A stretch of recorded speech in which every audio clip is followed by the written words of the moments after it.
Chapter 14.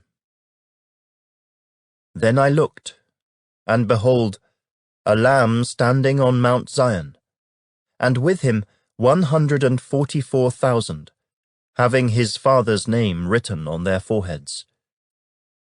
And I heard a voice from heaven, like the voice of many waters, and like the voice of loud thunder.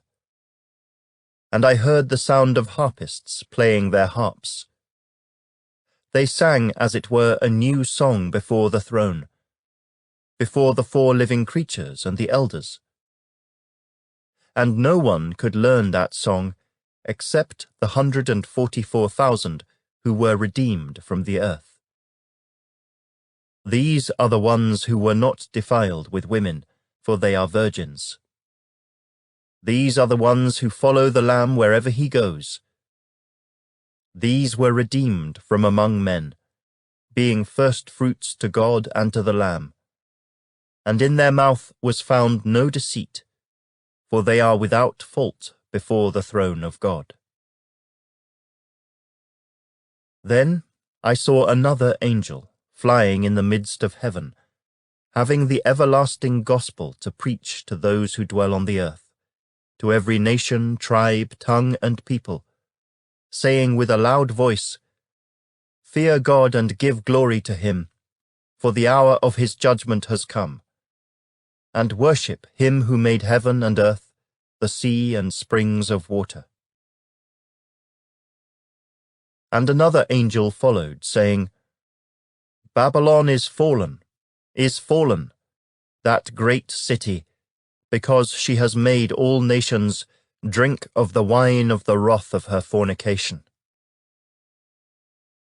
Then a third angel followed them, saying with a loud voice, "If anyone worships the beast and his image, and receives his mark on his forehead or on his hand, he himself shall also drink of the wine of the wrath of God, which is poured out full strength into the cup of his indignation. He shall be tormented with fire and brimstone in the presence of the holy angels and in the presence of the Lamb. And the smoke of their torment ascends forever and ever. And they have no rest day or night who worship the beast and his image, and whoever receives the mark of his name. Here is the patience of the saints. Here are those who keep the commandments of God and the faith of Jesus. Then I heard a voice from heaven saying to me, "Write, Blessed are the dead who die in the Lord from now on." Yes, says the Spirit, that they may rest from their labors, and their works follow them.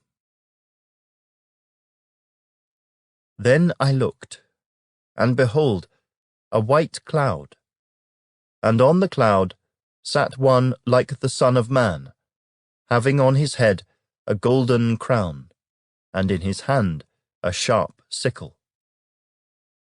And another angel came out of the temple, crying with a loud voice to him who sat on the cloud, "Thrust in your sickle and reap, for the time has come for you to reap, for the harvest of the earth is ripe." So he who sat on the cloud thrust in his sickle on the earth, and the earth was reaped. Then another angel came out of the temple which is in heaven, he also having a sharp sickle. And another angel came out from the altar, who had power over fire. And he cried with a loud cry to him who had the sharp sickle, saying, "Thrust in your sharp sickle and gather the clusters of the vine of the earth, for her grapes are fully ripe." So the angel thrust his sickle into the earth, and gathered the vine of the earth, and threw it into the great winepress of the wrath of God. And the winepress was trampled outside the city, and blood came out of the winepress, up to the horses' bridles, for 1,600 furlongs.